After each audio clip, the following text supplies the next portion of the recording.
اور وقتی فرار کے لیے جو ہے وہ وہاں سے اس نشے کا استعمال کرتا ہے. ٹھیک ہے, تو پھر یہ سب چیزیں ہیں کہ اس طرح سے ایک انسان کی جو صحت ہے وہ بھی متاثر ہوتی ہے, اس کے معاشرتی پہلو بھی متاثر, اور اوور آل اس انسان کی پوری لائف جو ہے اس کے فنکشنز جو ہیں ڈسٹرب ہونے لگتے ہیں. بلکہ اس کے ساتھ اس کا فیملی کا بھی جو ہے بہت پوری متاثر ہوتی ہے. بالکل ایسا ہی میڈیکل سائنس جب اس کو کہتی ہے کہ یہ ایک بیماری ہے تو ہم اس کو کہتے ہیں کہ it's just not a brain disease. یہ صرف ایک دماغی یا ذہنی بیماری نہیں, یہ ایک فیملی ڈیزیز ہے, کیونکہ کرتا ایک انسان ہے اور اس کا جو سفر ہے نا وہ پوری کی پوری فیملی کو کرنا پڑتا ہے. ٹھیک ہے, اور یہ ایک جان لیوا بیماری ہے.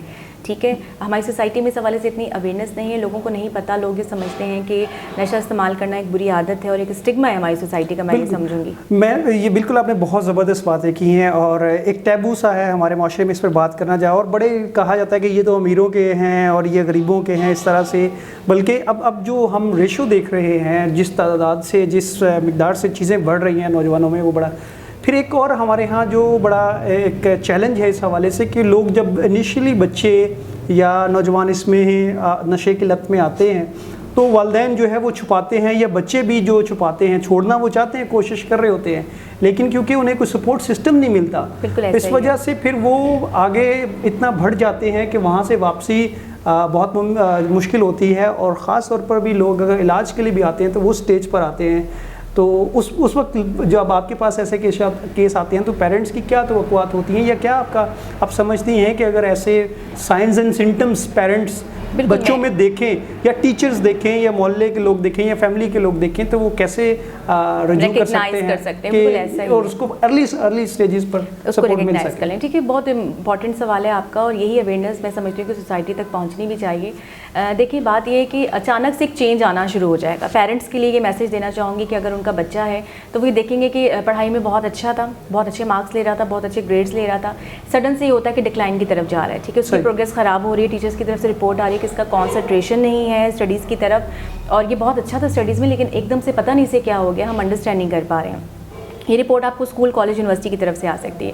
پھر گھر میں رہتے ہوئے جو پیرنٹس ہیں وہ یہ آبزرو کریں گے کہ بچے کے بیہیویئر میں چینجز آ رہے ہیں. ٹھیک ہے, اس میں ایگریشن آ رہا ہے, چڑچڑا پن آ رہا ہے, بہت زیادہ غصہ کر رہا ہے, یا آپ سے چھپنے کی کوشش کر رہا ہے, آئی کانٹیکٹ نہیں کر رہا, اور اس کی جو صحت ہے وہ ڈکلائن کی طرف جا رہی ہے. ٹھیک ہے, اور وہ اپنی جو ہے ہائیجین کا خیال نہیں کر رہا. جو بچہ ڈیلی ڈریس چینج کرتا تھا اور فٹ فاٹ ہو کے باہر جاتا تھا, وہ بچہ اسے خیال ہی نہیں کہ مجھے کپڑے چینج کرنے. ٹھیک ہے, تو یہ سارے سمٹمس ہیں کہ سوچنے کی ضرورت ہے کہ آیا کہ کیا پرابلم ہے. ٹھیک ہے, پھر فردر آئیڈینٹیفیکیشن کے لیے یا ڈائگنوسس کے لیے پھر آپ پروفیشنل سے بھی کانٹیکٹ کر سکتے ہیں, جو کہ سائیکالوجسٹ ہیں, ایڈکشن تھراپسٹ ہیں, یا ایسے ادارے ہیں, آپ ان سے رجوع کریں. اور پھر یہ معلومات لینا ضروری ہے کہ آیا کہ بچہ کس گیدرنگ میں بیٹھ رہا ہے. یہ آپ نے بڑا اہم پوائنٹ ریز کیا ہے, کیونکہ عام طور پہ ہمیں لگتا ہے کہ اچھے لوگ ہیں یا پڑھے لکھے لوگ ہیں, اور یہ بچوں, خاص طور بچوں کے لیے کالج یونیورسٹی میں جو ہے وہ, یا اسکول میں جو ہے وہ, یہ بہت زیادہ ایسا ہوتا ہے کہ وہاں پر ان کے دوستوں سے ملتے.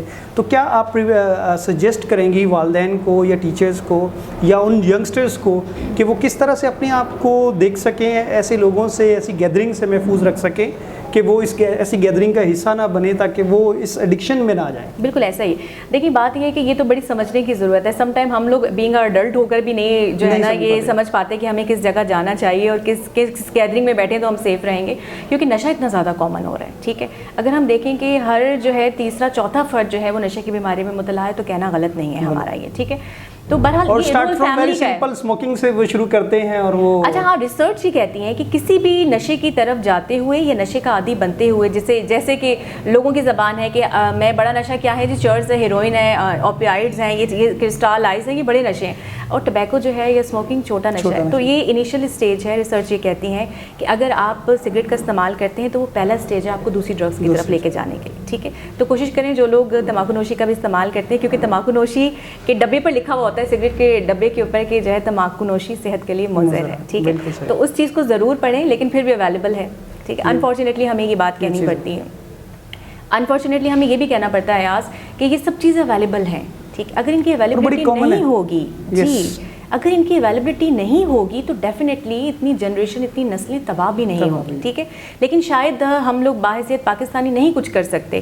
ریکویسٹ کرنا چاہوں گی آپ کے پلیٹ فارم کے توسط سے کہ ہمارے قانون نافذ کرنے والے جو ادارے ہیں اور جو کنسرن ڈپارٹمنٹس ہیں اس کے اوپر ہائیلی ریسٹرکشنز لگائیں. لازز موجود ہیں, قوانین موجود ہیں, امپلیمنٹیشن کی ضرورت ہے, اس پہ عمل درآمد کرنے کی ضرورت ہے. تو عمل درآمد ہوگا تو ہم کئی نسلوں کو تباہ ہونے سے بچا سکتے ہیں. لیکن جو لوگ ڈرگس کا استعمال کر رہے ہیں اور اس بیماری میں مبتلا ہو چکے ہیں, ان کو بھی یہ میسیج دینا چاہوں گی کہ اب اس چیز کا انتظار نہ کریں، کیونکہ نشہ ایک جان لیوا بیماری ہے، ٹھیک ہے. نشہ استعمال کرنے والا کسی بھی صورت ایک وقت یہ آئے گا، یا تو وہ اوور ڈوز ہو جائے گا، یا نشہ کرنے کی وجہ سے اس کی ذہنی صلاحیت اتنی بحال نہیں ہے، اس کا ایکسیڈنٹ ہو سکتا ہے، ٹھیک ہے، خدا نخواستہ کوئی بھی ایسے انسیڈنٹس ہو سکتے ہیں نشہ کرنے والے انسان کے ساتھ. تو بجائے اس کے کہ آپ اس چیز کا انتظار کریں کہ اس کے ساتھ برا ہو، اور اس سے پہلے کہ کہیں بہت دیر نہ ہو جائے، آپ فوری طور پر انہیں ایسے اداروں کے لیے بھی میں ضرور ہائی لائٹ کرنا چاہوں گی کہ ایسے ادارے جو اسپیشلی ایڈکشن کے لیے کام کر رہے ہیں، ان کے پاس پروگرام ہے. جیسے کہ ہمارے ادارے میں پروگرام ہوتا ہے صبح 8 بجے سے لے کے رات کو 11 بجے تک. ایک ایڈکٹ پیشنٹ جو آتا ہے اس کے لیے ایک ہمارا پروگرام کا سیٹ اپ ہوتا ہے، جس میں ہمارے لیکچرز ہوتے ہیں، ہماری کلاسز ہوتی ہیں، ہمارے موٹیویشنل گروپس ہوتے ہیں، 1-to-1 کاؤنسلنگ سیشنز ہوتے ہیں. یہ سب چیزیں ہم لوگ اس لیے کرتے ہیں کیونکہ تحقیق یہ کہتی ہے کہ نشے کی بیماری میں آنے کے لیے بہت سارے فیکٹرز جو ہیں، وجوہات ہیں، وہ لے کر آتی ہیں. وہ کیا ہو سکتے ہیں؟ ایک تو شوقیہ استعمال کرتے ہیں، پھر اسٹریسرز، ٹھیک ہے.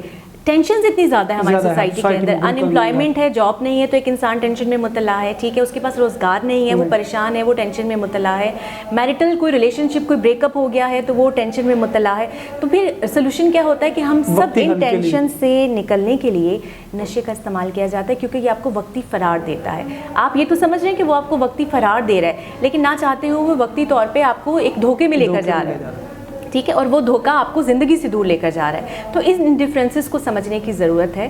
اپنے اوپر یقین اعتماد بھروسہ کریں کہ نشہ جو ہے کسی بھی پرابلم کا سلوشن نہیں ہے، ٹھیک ہے. ایڈکٹ پرسنس خود یہ کہتے ہیں کہ جب ہم نے نشے کا استعمال شروع کیا تھا تو وہ ایک چھوٹی سی کوانٹٹی سے کیا تھا، اور آج یہ کہ ملٹیپل ڈرگز استعمال کریں اور ہماری کوانٹٹی کا بھی پتہ ہی نہیں ہے کہ ہم کتنی حد تک استعمال کریں. اور اس پرابلم کو دور کرنے کے لیے نشے کا استعمال کیا تھا کہ ہماری یہ پرابلم حل ہو جائے، لیکن زندگی میں اور پرابلمز آ چکی ہیں. تھینک یو سو مچ. ہمارے ساتھ احمد جمیل صاحب موجود ہیں جو کہ مینیجنگ ڈائریکٹر ہیں اس ادارے کے اور کلینکل سائیکالوجسٹ ہیں، سوشل ورکر ہیں. ان کے ساتھ ہم بات کریں گے کہ کس طرح سے ان کا ادارہ جو ہے وہ لوگوں کی رہنمائی کر رہا ہے کہ وہ نشے کی لت سے جو ہے وہ کس طرح سے دوبارہ جو ہے وہ علاج ان کا ہوتا ہے یہاں پر، اور کس طرح سے دوبارہ وہ زندگی میں اپنی لائف کو دوبارہ سے گزار. سر سب سے پہلے تو تھینک یو سو مچ، بہت بہت شکریہ. مجھے یہ بتائیے گا کہ آپ نے یہ ادارہ شروع کیا تو اس کے پیچھے مقصد کیا تھا اور کیا سوچ تھی کہ آپ نے اس کا آغاز کیا؟ دیکھیں، سب سے پہلے مقصد تو یہی تھا کہ ایک خلق خدا کی خدمت کرنا، اور کیونکہ ڈرگ ایڈکشن ایک بہت ہی سمجھ لیں کہ ایک ہاٹ ایشو ہے اس وقت پورے دنیا کا بشمول پاکستان کا بھی. تو ابھی جو موجودہ تحقیقات ہیں اس میں تقریباً پاکستان کا نمبر بہت اوپر کی طرف ہی ہے ڈرگ ایڈکشن کے اوپر.